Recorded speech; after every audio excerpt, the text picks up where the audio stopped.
everyone, welcome to another episode of BVM Podcast.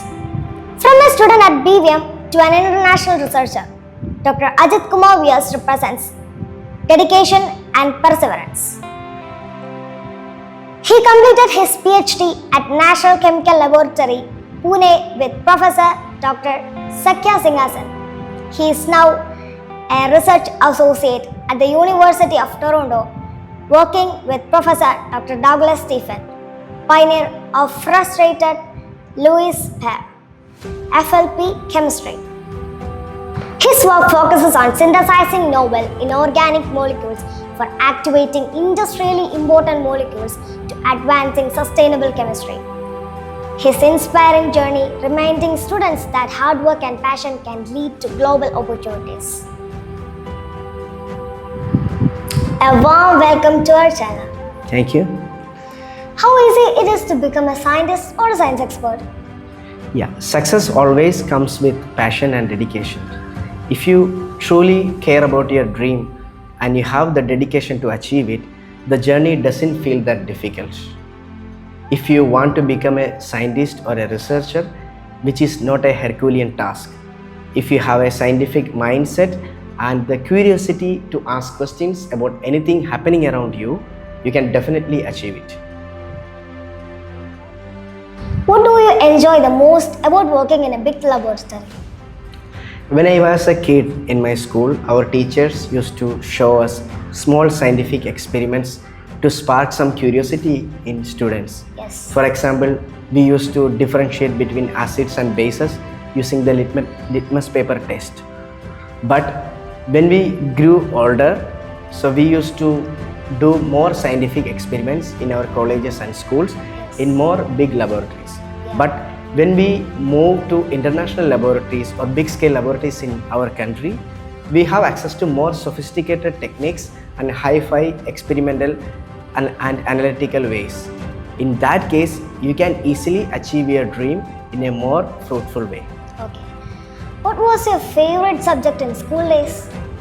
Yeah, so when I was a kid, I was more interested in art subjects. I was actively participating in youth festivals and art competitions and all. So I was more interested in creative activities in that time. But when I moved to my higher education, like in higher secondary schools and all, slowly shifted towards science. So especially chemistry was one of my favorite topics.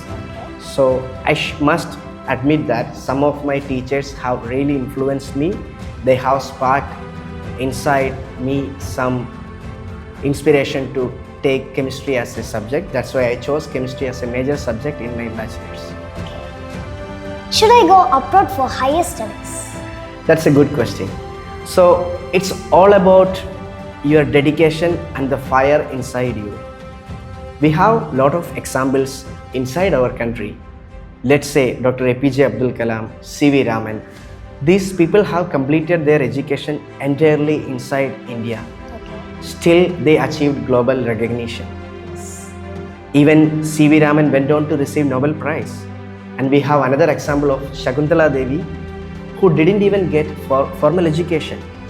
But she was known as the human computer. And she was an exceptional mathematician.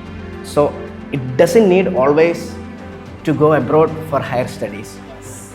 You have facilities available in our country. If you have enough perseverance and dedication and you are really committed to that, you can achieve that still in our society. Yes. How is technology like AI changing the way you do your works and study? It is almost impossible to avoid these modern technologies like artificial intelligence in our society. Each of us are using these technologies in one or the another way already, and in future we have to use it at any situation. Yes. So you cannot completely deny these technologies, but you have to cope with that. Speaking about any scientific discovery, it has always a positive and negative side. Okay. Let's take the example of the discovery of nuclear reactivity. So the nuclear reaction has eventually led to the development of hydrogen and atom bombs. Okay. So powerful nations even use these atomic bombs in the war as a weapon. It has completely affected human society very negatively. So it is always our right and choice to use all the techniques in a positive way so that it can benefit the society. So it is our responsibility to use it in an ethical manner, in a proper condition, so that it can greatly affect the society. But if you misuse it, it is going to completely destroy the society in another way. Okay. What happens if one of your experiments fails? To be honest, failure is a regular part of a researcher's life. Can you believe that? I don't think so.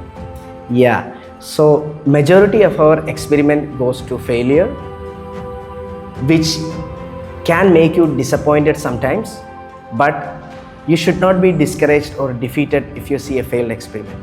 Rather, you should take it as a lesson and learn from it and try to change your viewpoint and make more better methods to improve it.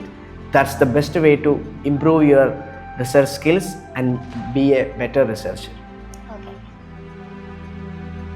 The opportunities available in small villages or developing communities like ours adequate and supportive enough for meaningful growth in the field of science?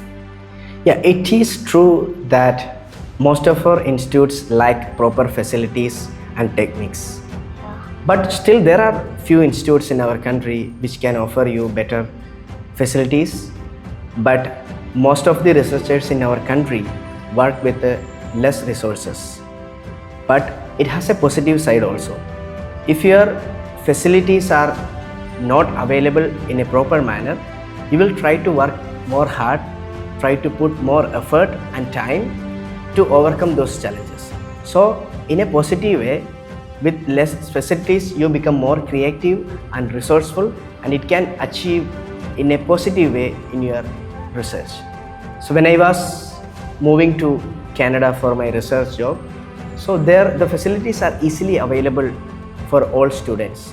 So automatically they are becoming more lazy because everything is available in their hands. So it can destroy your creativity in some way. So I don't think so it definitely affect you in a negative way. So it can make you more creative and hardworking, and you can put more effort to overcome that. What inspired you to pursue a career in scientific research, and how students can be encouraged to choose a career in science? Yeah, it all starts with your school days. So you should have a curiosity in your mind always to ask questions about anything happening in your society, and you should find a satisfaction in finding an answer to that. So keep on asking always anything happening around you, why this is happening, how this is happening. Be curious about it. Then obviously you can find answers in your own way. You will observe things more clearly, and you can find a better way to become a researcher or scientific expert. Yes. If a student aspires to become a scientist or a science expert, what steps should they take during their school years to achieve that goal? Yeah, definitely it starts with your school days. So as I said before, you should be curious always, like always ask questions, as I said before.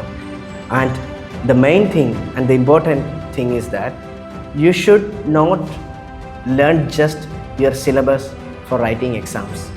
You should try to understand the concept behind it and the basic idea and the logic why you are learning it. That is really important. So don't just learn anything for just writing your exams. Try to understand the basic concept behind it, and also try to participate in scientific exhibitions, quiz competitions, and similar such kind of science projects and all. It can definitely motivate you. And also try to remember legendary scientists like Abdul Kalam, C.V. Raman, Homi Bhabha and all, which keeps you motivated always. So be curious, always ask why, how everything is happening around you. Okay, sir. Before concluding the conversation, I would like to ask you one more question. What advice would you give to the young students? Yeah, so far I talked about passion, dedication and all. So I keep my advice very simple to the young students. Don't try to learn things just to gain marks in your exams. Try to understand the basic idea behind it, as I said before. And also keep in mind that if you want to become an expert in any topic, let it be science, arts, or commerce, you should be able to explain your expertise to any common people in the society. Any complex idea, you should be able to communicate in a very simple manner so that they can easily understand it. Then only somebody can say that you are an expert in that field. So keep the things simple, learn the ideas behind it, try to think always, find answers, then you can be a good expert in any field. That's a common advice for all students. Thank you so much for your valuable time. Thank you. I really enjoyed talking to you, and thank you for this opportunity. Thank you. I hope this session would be highly informative and inspiring. This is Aradhya signing off.